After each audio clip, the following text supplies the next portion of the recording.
But man, I really do. I really appreciate you taking time out of your evening and getting on here and doing this with me. We've known each other for a while, and it ain't the first time we've talked, but it'll be the first time we've actually got to sit down and one on one talk. I hope you're easy on me tonight. But before we get started, just want to thank a couple of companies that are partners with the Real Talk with Tiny, and that's Cast and Pull, Events-A-Core, Haya Bait Company, LT Jigs, Sassy Fishing, the Cane Pole, Backwaters Outfitters, they're in Lexington, Bypass Bait and Tackle, they're in Flemingsburg, Kentucky. Flemingsburg. Barbershop. They're good people. They really are, man. Gracie and Rebecca, like them. The barbershop here in Richmond and Get Outside Kentucky, which is here in Richmond and in Berea. But where are you actually located at, Kenny? I live in Gallipolis, Ohio, right on the Ohio-West Virginia border on the Ohio River. Almost kind of like northwest, a little bit of Charleston, West Virginia, but right on the Ohio River. I got you. And being right up there have you been that close to the river your entire life? Is that where you're originally from? I was born and raised in Portsmouth, Ohio, right? I can see the Ohio River from my yard every day. I got you. So I guess growing up, fishing was probably pretty common for you then, wasn't it? Yeah. And so not only that, but my family had a cottage. We had a small cottage on a lake about 40-minute drive from where I grew up, a place called Jackson Lake in Oak Hill, Ohio. And grew up, we were there every weekend when it wasn't wintertime. And I just remember as a little tiny kid, just like, Dad, come on, let's go. We got to go. We got to get out there. And we'd go for the weekend, go on a Friday night after he'd get off work and come back home on a Sunday afternoon. And just did that from when I can remember, as early as I can remember, probably 3 years old, up until I was even going out there, even when I was in college. And then after I graduated college and moved away, of course, that stopped. And so then they sold the place. But yeah, so I get it. Yeah, born on the water, man. Well, that's that's the one thing that it seems like, for the most part, everybody that I've met on here and every fisherman that I've ever met or known, it's very few far in between that you run into someone that gets into fishing later on in life. Yeah, I agree. And, hearing you talk about, you said you was going with your dad, right? Mom and dad and brother and two sisters. We would go every weekend. Yeah. Every weekend. That's like me and my brother, like where we grew up, if you did something for fun, like we didn't have the bowling alleys, the malls or stuff like that to go and do. So, I mean, you're either playing video games or you was hunting, fishing, four-wheeling, playing in the creek. Yeah. Planking rocks together, trying to start a fire, that's just how it was. And a lot of playing in the creek right by my house. We had the creek right there, Looney Creek's what it's called in Lynch. But yeah, I'm 40 years old and I'm still playing in Looney Creek whenever I go back. You're young. I didn't realize you were 40. Yeah, everybody always thinks you were old. No. I don't take offense to it. Everybody, my entire life, my brother's 4 years older than me, and everybody has always thought that I'm the older brother and he's the younger brother. Oh, okay. And my dad was the same way. He always, like whenever he was younger, people thought he was older, but I said, I got something going for me. Yeah. My dad never aged. So whenever I get old, I'm going to be a good looking old man. I don't know about good looking. You'll be an older man when you age. I don't know about good looking. Give me some credit, man. I'm trying. You better get started on that good looking part because you are getting older. I'm trying to give myself some credit here now. But no, I mean, but the big thing is you're fishing MLF. How did is that something that you wanted to do or something that someone led you to do or got you into? Yeah. So growing up, I had this guy there was a tackle shop that was a small bait and tackle shop in Portsmouth, Ohio called Poor Boys Baits. And I would just go in there and buy every now and then, a couple baits here, what I could afford. And there was this guy named Dave Fields who was in there quite frequently from my hometown, and he only lived about like 10 blocks from me or so. And I'd always seen his boat over close to where I lived, but this tackle shop was like 7 or 8 miles from where I grew up, right? And I was in there one day and I seen him pull up with that boat, and I'm like, "Hey, I think you live by me," and introduced myself. And I was a junior in high school. No, sorry, sophomore in high school. And so I introduced him. I said, myself to him. And he goes, "Oh, I heard of you. You play football for West." I'm like, "Yeah." He goes, "Oh, okay." He says, "Yeah." He says, "My daughter goes to West and this and that." And so we started talking. And he said, "So you like fishing?" And I said, "I love bass fishing." He goes, "Yeah, so do I, obviously." And so we just kept talking, and every now and then I'd run into him again over there. And then finally one day I'm like, wanted to talk to him about tournaments. I'd never fished a tournament. Yeah. And he said, "Yeah," he said, "they're a lot of fun." He says, "I've won a lot of tournaments in my life and continuing to win." And I'm like, "Cool." I said, I said, "Why don't we try to fish one together and you can teach me?" He goes, "Yeah, sure." So I took him up on that offer, and I found this tournament going on up at Buckeye Lake out of Columbus, Ohio area, 2.5 hour drive. And I said, "Hey," I said, "if I pay for our entry fee for this tournament, will you fish that with me and take me?" And he says, "Yeah, sure." So that was my first tournament. We finished fourth out of like 80 teams. And man, I was addicted ever since. And then so junior in high school came up. And so that's when it used to be, the MLF used to be called Operation Bass. Okay. Used to be Operation Bass, then FLW fishing, and now MLF fishing.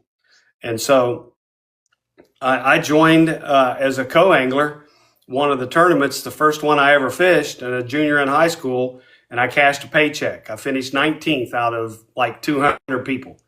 And I'm like, "Wow, man, this is awesome." I said, "Maybe I'm not so bad after all. Maybe I ought to try to do this more and more and more." So, continued through high school, junior and senior year, and I started fishing those 4 or 5 of them a year. And then, got into college and continued to fish them as a co-angler. Graduated college, and 2 months later, I said, "Dad, I'm buying a boat.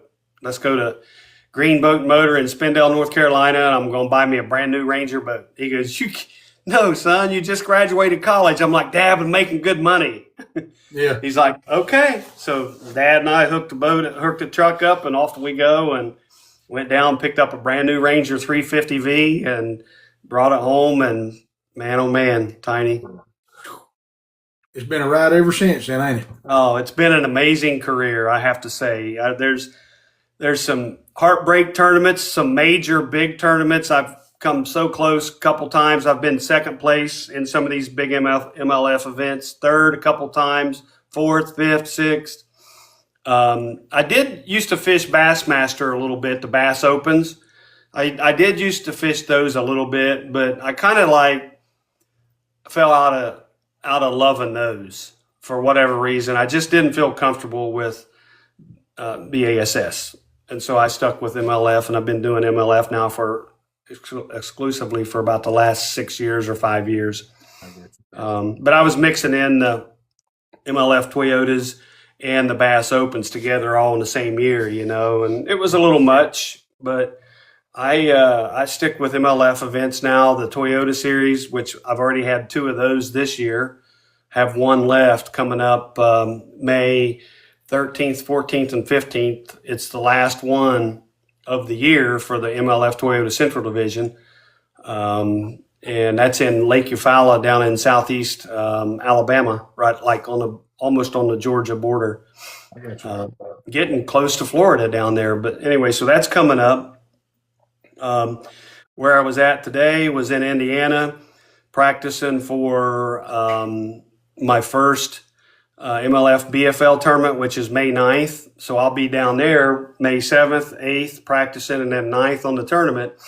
And as soon as that tournament is over from the boat ramp, I'm leaving to go driving straight through to Lake Eufaula so I can practice on Sunday, Monday, Tuesday, and then the tournament Wednesday, Thursday, Friday that week. So it's going to be, it's an 11-hour drive. So I'm not only going to fish an 8-hour tournament, but then I'm going to drive 11, 12 hour, it'll turn into 12, 13-hour drive getting down there because I have to stop for gas a few times and probably about half a dozen Red Bulls on the way or so. But That's what I was actually going to ask you because you were talking about all this traveling and everything. I was about to ask you what your favorite energy drink was. yeah, Red Bull. Red Yeah. Bull. It'd get Yeah. you- I only seriously need one of the bigger cans, one of those, and I'm good for hours. I mean, 10, 12 hours easily.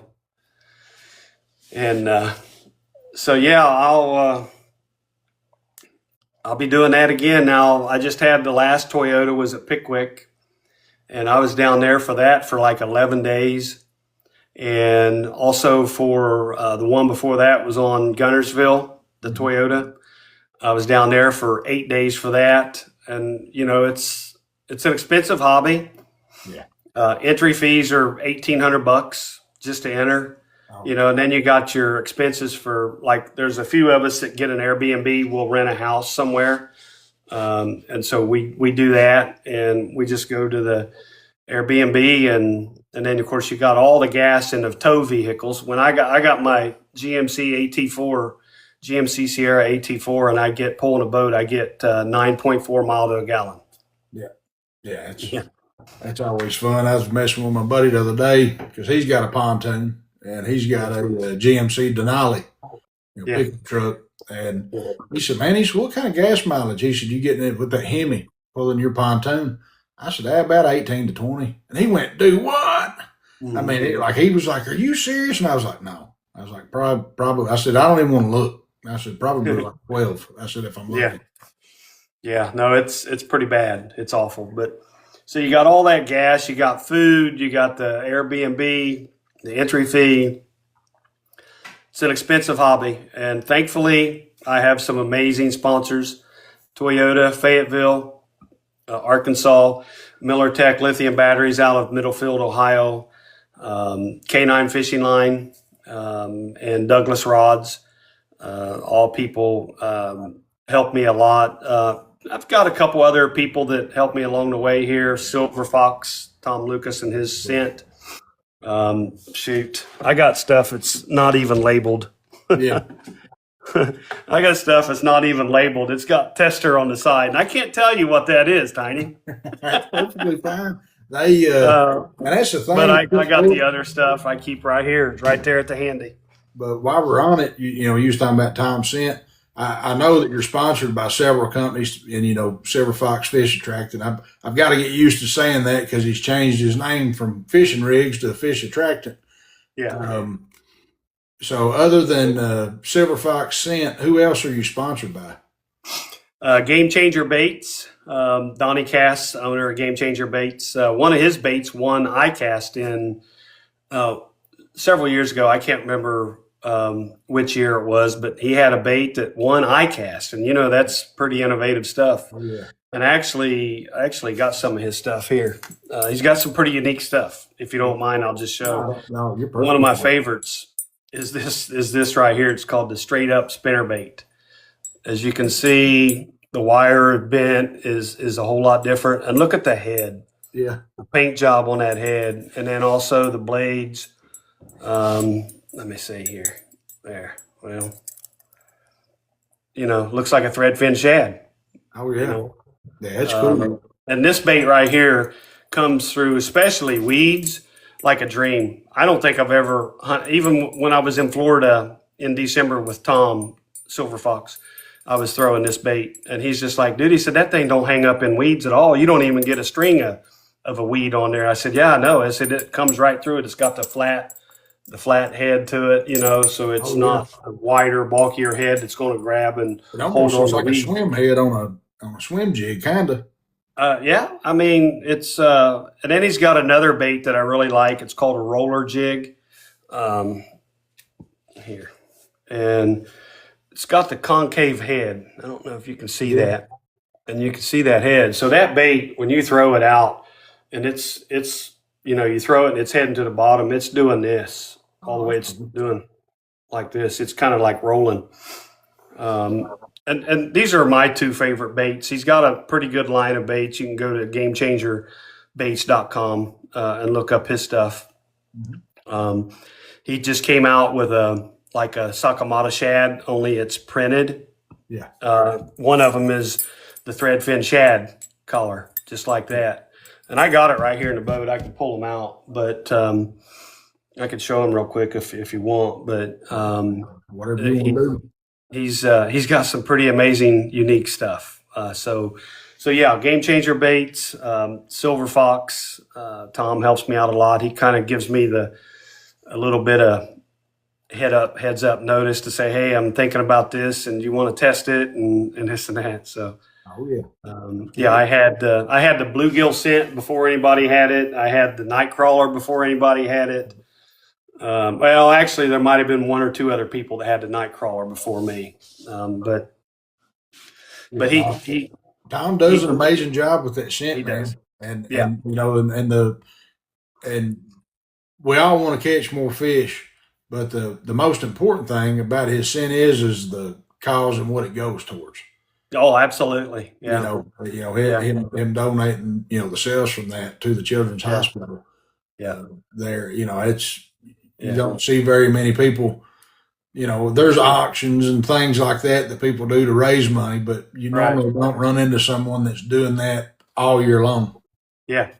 And you know, it was neat. I stayed down at Tom's house with him in between Christmas and New Year's, this last Christmas and New Year's, and was fishing down there. And he went with me 2 or 3 days. And then some days I fished by myself because he had to work, that thing called work. But, you know, I got to see his little lab, if you will. And he's got a pretty nice little neat setup. And he's about to, I think he's about to get bigger than what he maybe thought he was going to be at this point. That's good. You know, I tried to help him out with getting into some places, and it's going real well. So he's it was funny, man, because you know, like I had it with me at the Corbin show here in Kentucky, and then I had it down at the East Tennessee show, and literally I took it up to the cane pole. I can't even remember when it was, but the day that I was in there taking it in, 4 bottles was gone before I was had even left, you know. So yeah. But like I said, it just, you know, people know about it now. Yeah, when I was working the Miller Tech booth down there and you walked up, I immediately knew who you were. I'm like, good luck. Somebody turned out the damn lights of this building, and it's just like this. There's like this big old freaking giant walked in just now, and then you walked up. And you shook your hand. You put your hand out to shake my hand. You said, "I'm tiny." I'm like, "Oh, I know who you are. I've seen you on TikTok on your stuff. I know who you are." And I'm like, went to shake your hand. I said, "Now just don't break my damn hand." Yeah. He's got hands that's probably all together like that long. I wish. I tell everybody, they're like, "You must be 6'6", and I say, "No." I said, "I'm about 300 and some pounds." I said, "My shoulders are just as wide as a Buick." I said, "That's where the tiny come from." But and that's the fun about this is meeting so many different people and the community and fishing and everything else. You know, it's a pleasure. Yeah, Getting to work with all these great bait makers and meeting them. You know, I'm doing it in a different way than you are, but it's still, you know, it's still a tight knit group that everybody loves one thing, and that's fishing. If you don't love fishing and you're doing this, you're doing it for the wrong reasons. Yeah. I can't get enough of it. I mean, I don't know. It's just an absolute passion that I have. And like I said, ever since I was this tall, you know, I mean, as a 3-year-old, I remember going to the cottage every weekend. I'd be like, "Come on, Dad, let's go fishing. Let's get up. Let's go down to the dock or whatever." And stay out there till dark. I mean, and I still do that. I'm up like this morning. I was on the road at 5:30 this morning from a hotel, headed to the boat ramp at the hotel where I was staying at, and headed to the boat ramp at 5:30 this morning. Yeah, and just got home about an hour and a half or so ago. So just something that, you know, I did it. I went fishing on Friday afternoon, probably around 3 o'clock on a lake, kind of local here. Yeah. Caught a big one. And then went yesterday on another lake over towards where I was stayed at last night, and then over in Indiana today. So And I'm going to do the same. I'm going to be back in Indiana next weekend, and actually the next 3 weekends, because my tournament's coming up and I need to get as much practice time over there as I can to start putting together the patterns on what these fish are doing right now, because they'll start showing themselves on what they're going to be doing. Yeah. What stage of the spawn they're in. So that's like Bayou just said. He said, Kenny is a great competitor. I have huge respect for him for sure. Chaka Khan, baby.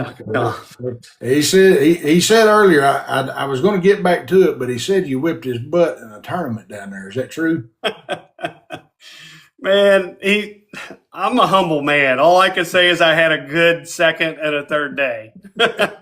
It was a championship, $100,000 championship, and he had the lead on the first day, and I was in second. And we literally were 20 miles from the boat ramp, and we were literally both fishing within 50 yards of each other. Yeah. And I seen him catching his fish. He seen me catching my fish.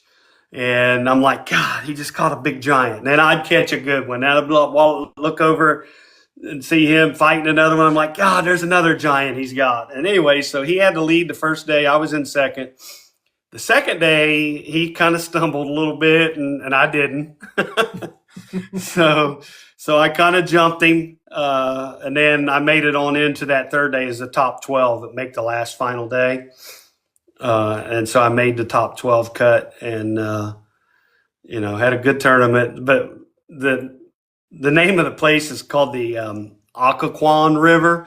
And when we were talking several months ago, we were talking about that tournament, and I said, I know you. I know you. I know who you are. And he's like, how you know? And I'm like, well, I started explaining. He goes, yeah, I was up in this river called the Shaka Khan or something like that. And I said, no, it was the Occoquan. And he's like, yeah, I was up at the bridge. And I said, yeah, I know. And I was the boat, the green wrap boat that was, 50, 75 yards away from you that was catching fish also on a frog. And he's like, that was you? And I'm like, yeah. Yeah. So he called it the Shaka Khan. I said, no, it's the Occoquan. Yeah. That's funny. Yeah. So here's one that I wanted to ask you for sure. But how much of your success is instinct versus breaking things down when you get there? So breaking things down is probably a lot of my success, because I break it down like right now. Water temperature is 63, 64, some places 65 degrees. Guess what's happening? The spawn's getting ready to happen on the next full moon. Right now is a new moon right now. The next full moon at these temperatures, the bass will be up on the bank doing their thing. And it takes about 3 or 4 days prior to that full moon that they just start chewing, eating as much as they can eat. They gorge themselves. Yeah. And they're starting to get ready to do that now. Yesterday I caught, I don't know how many fish I caught yesterday. 2 of them were big ones. And then probably the other 8 or 10 of them were 13, 14 inches. Those were the buck bass. The buck bass were up on the bank in a foot of water. They were in a foot of water. And so they're up there right now looking for beds, looking for places to make a bed for the female to come up to spawn. And the females are staged out. The 2 big ones I caught were out 20 feet off the bank. Yeah. And so a lot of it is knowing the time of year, the water temperature. And then from there, I break it down as far as using my instinct to break it down to say, okay, it's spawning season. Now, where do I think the females will be? Will they be staging on main lake points, secondary points, or will they already be back in the backs of the bays getting really, really close to the bank to spawn? Yeah. So that's kind of what I do. So I break it down according to the time of year. Coming up here, July, August, Kenny Dials will have a frog in his hand. He'll have a topwater frog fishing as thick of weeds and lily pads as I can find. Yeah. Because the bluegill will be going in there. And that's the other thing a lot of people overlook is right after the bass spawn, the bluegill get up to make their beds and spawn. Well, them bass had just spawned, so they've moved out. Now the bluegill are moving up. And what's a bass's favorite food? a bluegill. Yeah. It's their favorite food. I mean, they like bluegill more protein than a shad, than a gizzard shad, than a threadfin shad, than a crappie, a small crappie. A bluegill's got more protein to them. So the bass, and that's the other part of this. Y'all better get the bluegill scent that Silver Fox has, because you're going to need it real soon. As soon as these bass are done spawning, they kind of pull out to rest a little bit. Then them bluegill get up there and they start making their beds, and give them 4 or 5 days, and then them bass will just be sitting out there lurking, waiting for a bluegill to get up on a bed, and then they'll just go up and smash them. And so, instinct, knowing what happens with a bass and a bluegill, and then breaking it down, time of year, all those things come into play. Yeah. And Pooh said, I'm writing all this down. I bet you ain't the only one, Pooh. Shoot. But yeah, that was a really good answer, man. I appreciate that. Yes, sir.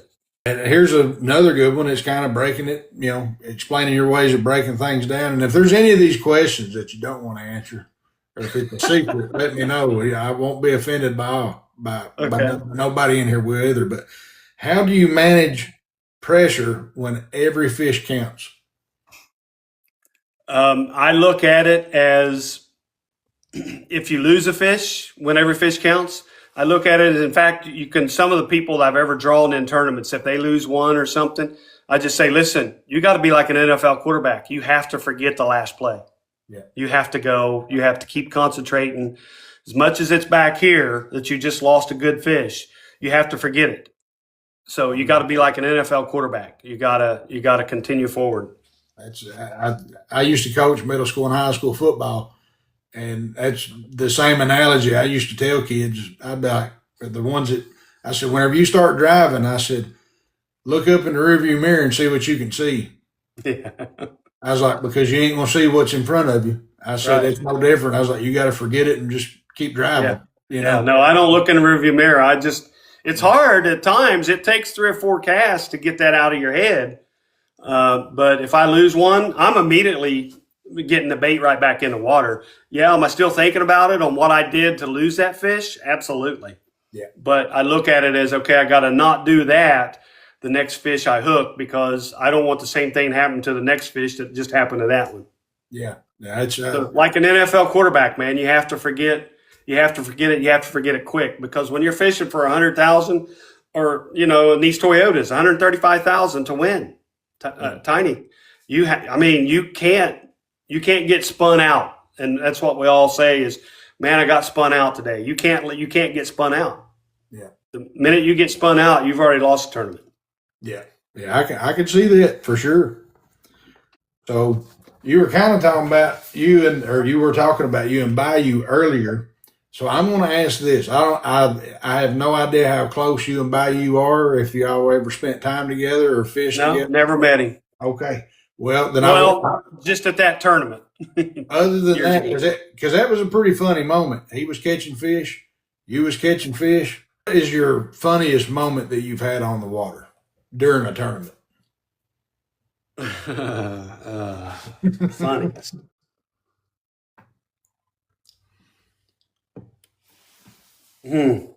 Or just in general. One of the funniest things was at my last Toyota at Pickwick on my first day partner. Man,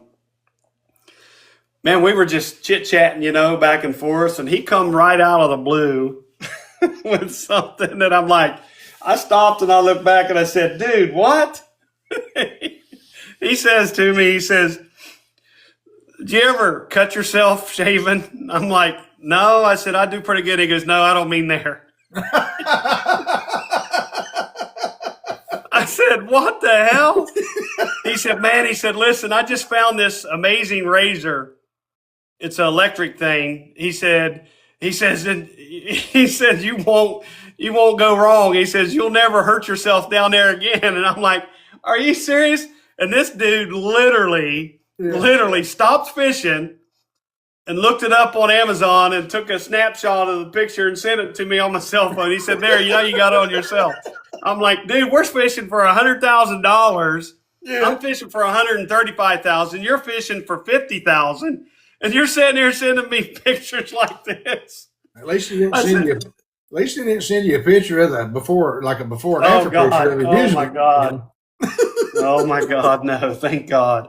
But yeah, I've had a lot of great moments. I've had a lot of fun times. Otherwise, I wouldn't be doing it. If it was something that I would always be upset or mad about, I wouldn't have been doing it for 30 years that yeah. I've gone on now. 30 years of tournament fishing. Oh yeah, yeah. Yeah. That's cool though. I mean, I tell people all the time, being out on the water is one thing, but when you can get out on the water and you can laugh and have Yeah. fun and enjoy it, Yeah. Yeah.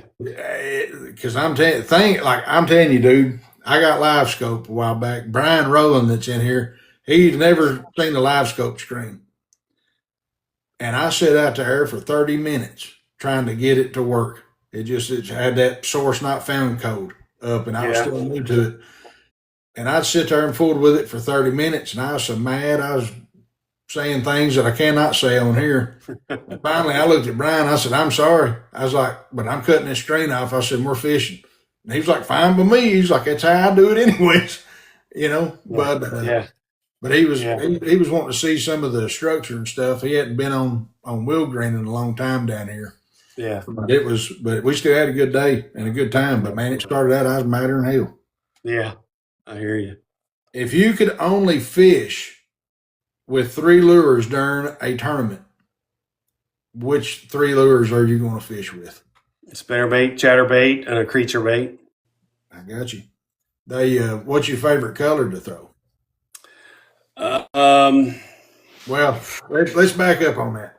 hang on a second. I don't want you Hang to on. someone be over here like nah, nah, nah, nah, nah, nah. That's it. Yeah, wing That's a minnow. BF. That's a wing B. John Mitchell BFE Baits wing minnow. And he and I'm just picking up the baits that's on the floor right now from today from fishing. Was that John's chatterbait there as well? No, that one came off, but right here, hang on a second, Tiny. I got you. I've been selling the fire out of John's chatterbaits up there at the. This is his chatterbait and minnow right here. Hang on. That's it. Yeah, I'm familiar with that one. That's his chatterbait. You see the head there. Mm-hmm. Yeah, he does a really good job, man, on his. Yeah, that's it. That's his special kind of custom collar he made. And the wing minnow, it's a War Guild minnow. That's cool. And I mean, this is right here on the deck of my boat from today. Caught fish on it today. So, yeah, that's my favorite collar. Sweet. Well, I guess this is a better way of putting it. What's something overrated right now in fishing?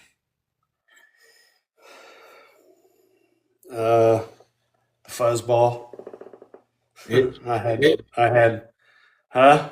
well, that's what I was about to say. There for the longest time, that's about all you've seen. And I would agree with you. Now, I fish them, I sell them, but I fish with them too. But man, I can't remember anything being blasted everywhere. It was almost as thrown in your face as a live scope when they first come out. Right, yeah. Now, I fish it, but right now it's just a little, I really need to fish to be up on the beds in order to fish it. And right now up here in Ohio, they're not. They're not up on the beds just yet. They're getting real close. Well, I fish them, like you said, whenever you're going to be throwing a frog topwater, that's typically whenever I'm using the fuzzy, the fuzzy baits. It's usually whenever they're up. That's what I try to do is I'll find a big school of bluegill on a bed and throw right there in them and just, I literally, I work it just like a jerk bait. Yeah, a lot of guys are doing just that, working it like a jerk bait. Mm-hmm. And I do too. I do it different ways.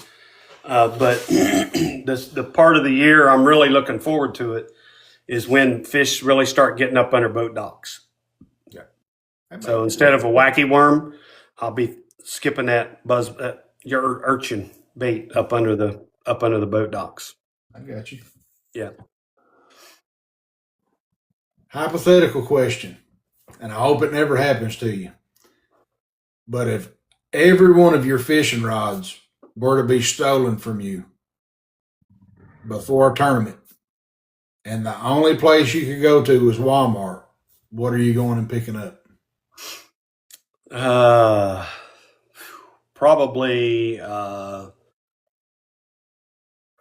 probably some Abu Garcia stuff. Yeah, I could see that. They Maybe some Luz. that's what I was about to say. I was going to say I'd probably have to go with Luz. And I like a Bo Garcia. Yeah. I've got a Yeah. lot of their spinning reels. But Yeah. Luz is a little bit more cost effective. You know what I mean? Than the Yeah. Boo, I think. Yeah. But either way it goes, both are great products. Yeah. They have Thank you, Melissa. BFE just said that they have Falcon rods now. I didn't know that. I didn't either. Mark said That's how often I shop at Walmart. Yeah. Well, I will tell you, I'm a big fan of the Shakespeare GX2, the Ugly Stick GX2. Yeah. I really like it. I don't know why, but usually if you see me, whenever I'm wade fishing, Yeah. but I like using the GX2s for whenever I'm wade fishing. Got you. See here. Say me and you've never fished together, so hypothetically, me and you go fishing one day. What's something that you think that I'm going to immediately pick up from you and learn from you that day? Different ways to work a spinnerbait. I got you. They That's my go-to bait, Tiny, is a spinnerbait. I got you. Yeah. Always has been. It's been my moneymaker over the years. Well, the other day, me and Brian, that's in here, I don't know if he's still here, me and him went down to Lake Cumberland, and we went up in Pittman Creek.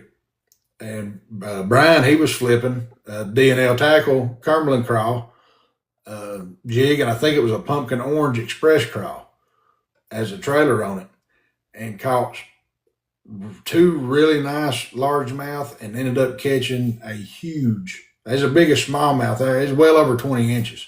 Yeah, wow. Biggest smallmouth I'd ever seen in person. I almost was like a 10-year-old and wanted to say, "Can I hold that and take a picture with it?" Yeah. But I learned that from Brian that day.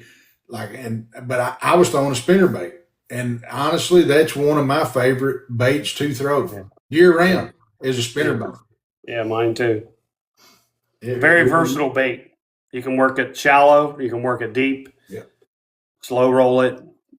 So many things you can do with it. That's one of the things that I would think people would pick up on if they went fishing with me. Brian just said he's here. Tennessee Orange Express crawl was what he was throwing. Oh, okay. LT says personal best was on a spinnerbait. I do. I love them. And I love, like, have you seen some of these 1/8 ounce spinners you can get now? Yeah. Or I think 1/8 ounce. I ain't got any handy. I got some from Pig G's, but I absolutely love them. It's going to break my heart whenever something happens to it. Yeah.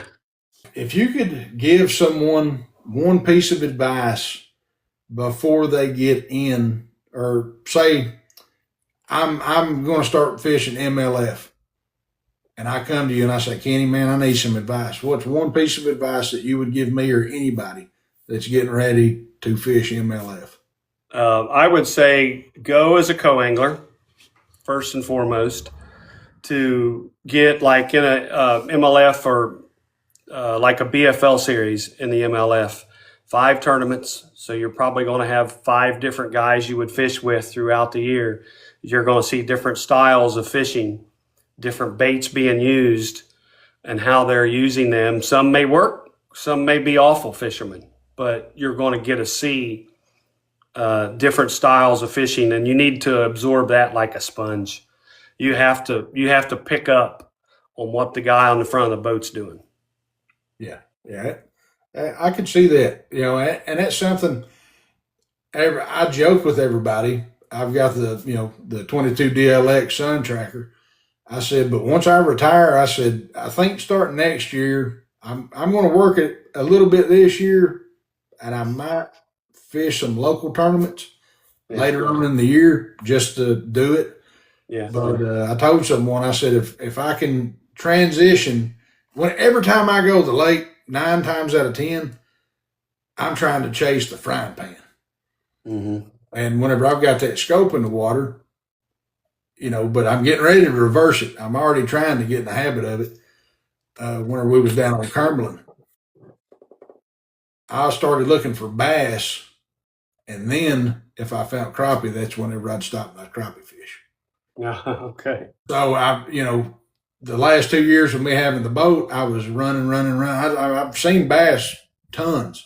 Yeah. I'm like, I ain't worried about them. But I think that's what I'm getting ready to do. I'm trying to get it in my mind, like, hey, whenever you get out of here, especially like Cave Run and a couple of these other lakes here close to me that I know, I'm just like, every time I go, I'm spending at least the first hour looking for bass. And I'm going to try to get this scope figured out on some bass fishing, Yeah. Yeah. But I said I'd probably be the only one at an MLF tournament with a pontoon. Yeah.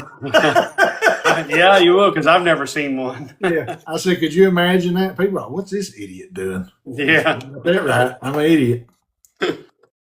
Black Wolf Lure says, what do you like most about Ohio fishing, Kenny? Not very much. It's tough in Ohio unless you're up on Lake Erie. It's tough fishing compared to the other Kentucky, Tennessee, Alabama, Georgia, Maryland, Virginia, North Carolina, South Carolina, Florida lakes. It's a lot harder fishing here. Here in the Buckeye Division BFLs, MLF circuit, you're fishing for 5 12-inch fish when you're fishing the Ohio River. You're hoping you can catch 2 or 3. And if you catch a 3-pounder or something bigger, you're elated because they're far and few between. Oh, yeah. Well, what's your favorite lake in Kentucky to fish for bass? In Kentucky is Kentucky Lake. Kentucky Lake.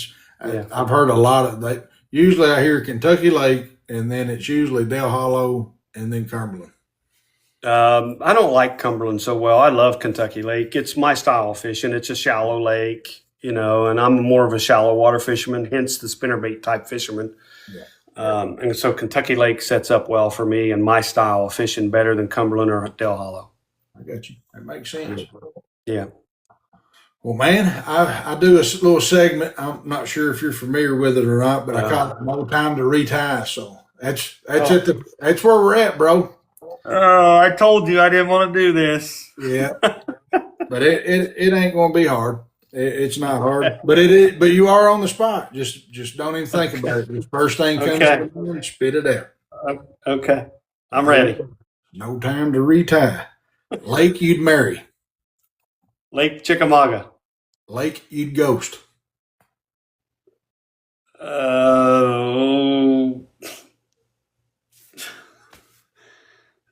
Gosh, Indian Lake. All right. Forward facing sonar. Your best friend or toxic relationship? Best friend. Yeah. Least favorite fishing condition? Muddy water. True or false? Is red shad your confidence color? True, not false. True, false. I know everybody gives you a hard time about the red shad. I have to know the story behind red shad. Why do you hate red shad so much? I'd never caught fish on it. I don't catch fish on it. And so years ago, all these buddies of mine are like, yeah, red shad. And I bought some bunch of red shad stuff and never caught fish on the shit. And on the stuff. And then I started using Tequila Sunrise, which is pretty close, and I started catching fish on Tequila Sunrise. I'm like, well, I'm catching fish on this. It's close to red shad. And they're like, what is it? And I'm like, I don't know. This was years and years ago, right? So I showed them. They're like, that's Tequila Sunrise. And I'm like, yeah, that's what I'm catching them. I can't catch them on red shad. And they're like, well, we're catching them on red shad. And I'm like, well, I can't. So I hate that color. So I'm catching them on Tequila Sunrise. So I'm never buying another red shad. Then I don't buy them. Well, I should No. have had Cast and Pull or BFE send me some red shad just to Oh, see the here. This was just a little joke. Are you familiar with Bass Legends Yeah. on Whatnot? Here, let me show you this. I had to put it in the boat because they just did this to me last week. So they were having an auction, right? And I had won a few baits. And so one of them came up for auction. They're like, Kenny Dials, this is his special bait right here. I know he's going to buy this one, and I wasn't going to buy it. And so they started harassing me on there about it.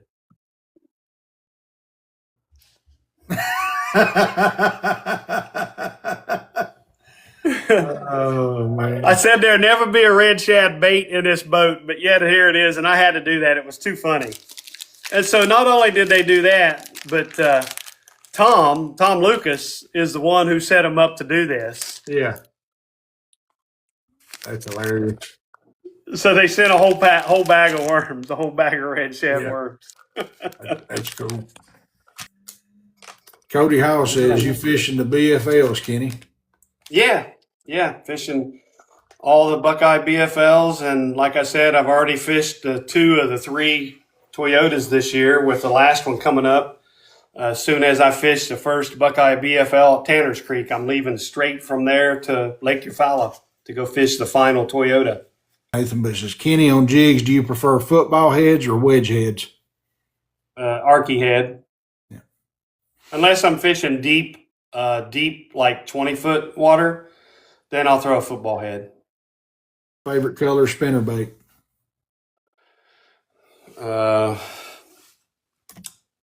Blue glimmer blue, it's called. You got any questions for me, Kenny? When am I going to see you next? Man, I know you're getting ready to be a busy man, but we need to get together and get to fishing. We're not all that far apart. No, we're not. Let's see here. Kenny, what's your biggest catch and how old were you? How old? I'm 61, and my biggest catch so far is Ohio chick Melissa.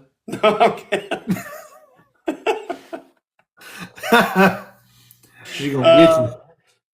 My biggest bass I've caught so far is 812, and that was the day before a national championship on Kentucky Lake quite a few years ago, practicing the day before the tournament, and I caught an 812 on black and blue jig. Well, since it was brought up about Ohio chick there, you at least weren't using the silver fox fishing attractant that day that you met her, was you? Listen, Tiny, my pheromones are so powerful. It's better than any silver fox scent he's going to come out with. Oh, Lord. Tracy says, what's your favorite all-time jig and spinnerbait trailer?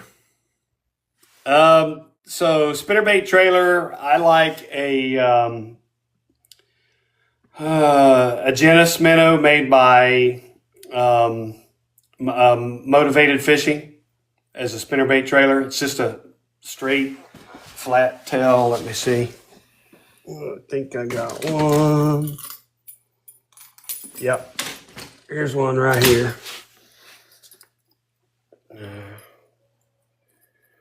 As a spinnerbait trailer.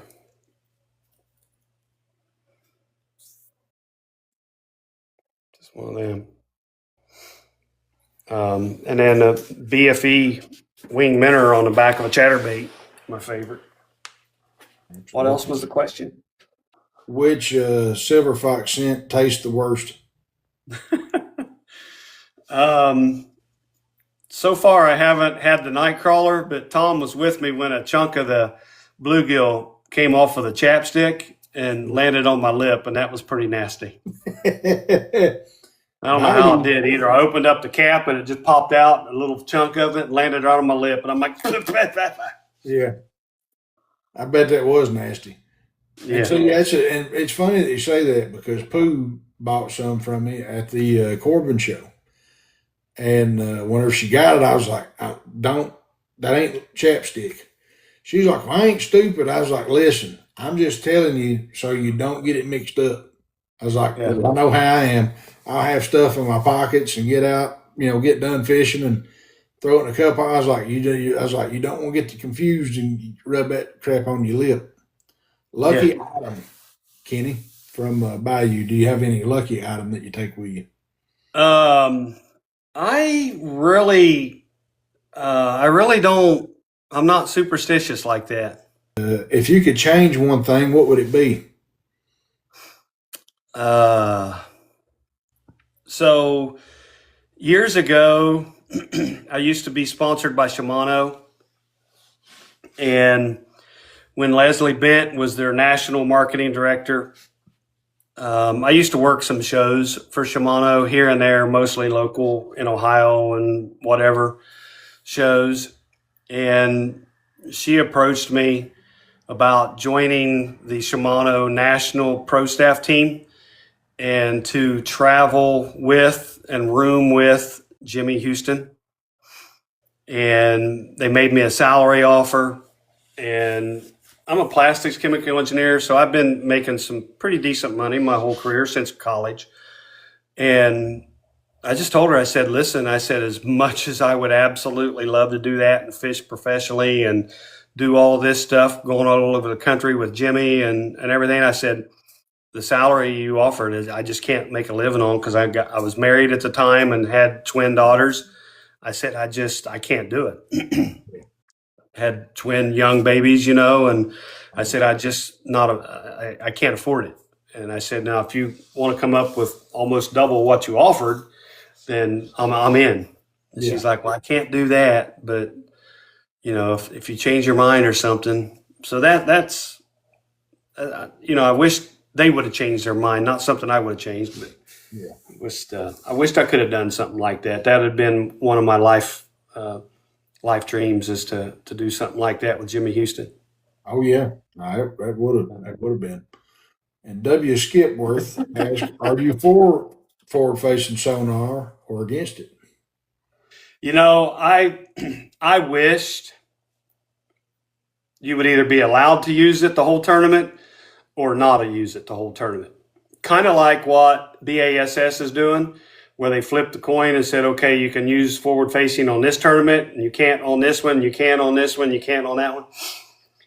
In the MLF stuff, it's 3 hours, 3 continuous hours. Once you turn your live scope on the front, you tell the guy in the back, you say, okay, I just turned my live scope on. You get 3 hours, and the clock doesn't stop. If you pick the trolling motor up to leave and go somewhere else, that clock still runs for 3 continuous hours. I got you. So I wish they would say, if it's a Toyota, one day you get to use it, you have to declare which day you're going to use it, and the next day you don't, kind of thing. But it's 3 hours each day, and I don't like that. Yeah. BFE says, is there a specific tournament you'd like to win, not for the money? I would love to win a Toyota on Lake Chickamauga in Tennessee, because that's my favorite lake in the country. I would love to win a Toyota tournament in my left Toyota on Lake Chickamauga. I just love that lake. My favorite lake in the country. Anything else for me or anything? No, I don't. I just enjoyed meeting you when I was working the Miller Tech booth down at the East Tennessee show, and you didn't even have to tell me your name. I immediately knew who you were when you walked up, because all the light, like somebody turned the lights off in the building, this big shadow,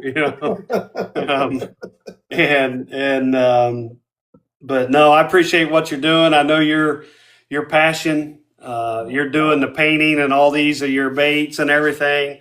I know you're loving what you're doing, or you wouldn't be doing it. I'm telling you, man, that's what I tell people all the time. I said, because it's funny, I guess the best way to put it is whenever, and I told someone this just the other day, I said, it's harder. I'm thankful that I have a full-time job. Yeah. And I got a salary, because this business is one that you do because you love it. There's money in it, but it's just but I just Let me. if I cared about the money part of it, I'll just give 3 of my hard baits away. It's just it is what it is, man.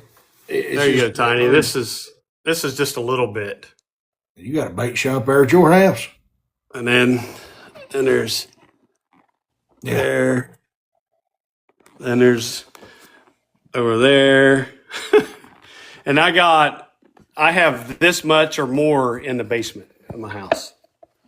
This is the stuff that I really kind of like use on a regular basis, Yeah. I was going to joke, so you getting ready to start up whatnot shows. It looked like. Yeah, right. I could, and no doubt I could. Hey, I will tell y'all something though, real quick. If you've not jumped over there and checked some of those guys and gals out that are running shows over there, you're really missing out, ain't they, Kenny? Yeah. I mean, they really Yeah, are. but I would just warn everybody, if there's a new bait that just was released or come out, hold off. Hold off 2 or 3 weeks, because you're going to pay double or triple for a brand new released bait than you will if you wait about 2, maybe 3 weeks. Yeah, You're gonna pay triple. and be responsible. The first time I got on there, I went, I'm gonna have some explaining to do. Yeah. I mean, but you can set it up for a spin limit and everything else over there too. That'd have been nice to know from the get go, but it is what it is. I'm gonna thank everybody again, and then I've got one more thing for you. But I'd like to thank Cast and Pull, Adventure, Hiya Bait Company, LT Jigs, Sassy Fishing, the Cane Pole, Backwaters Outfitters, Bypass Bait and Tackle, the Barbershop, and Get Outside Kentucky for partnering up with the podcast. Yeah, I'd like to thank Toyota, Fayetteville, Arkansas Auto Group out there. A lot of you all probably know Glenn Gibbs and Casey out there. We call her Princess Casey. Miller Tech Lithium Batteries, located in Middlefield, Ohio. Lester Miller, Sean Boggs, Dean Yoder, all those guys, amazing people. Even Melissa got to work in the booth with me at the Columbus show at the Miller Tech booth this year, and she got to meet those guys. Great batteries, and also would like to thank K9 Fishing Line, Douglas Rods, Game Changer Baits, Silver Fox Scents. All of you guys help out and help out a lot to do what I love to do, and just fishing like I do. I'm blessed. I'm fortunate. I thank God every day I wake up, let me take that first breath of the day. Whatever else happens the rest of the day is up to Him. And if it means I can get on the water, then heck yeah. Or I say heaven yeah. So there you go. Heaven yeah, put me on the water, or let me go to work my normal regular job. I do have a regular job. Yeah. So yeah, but I'd like to thank all those people and great sponsors. So I guarantee, I know a couple of them myself, and I know they're good people. So, and you surround yourself with good quality people too. Yeah, thank you. You do.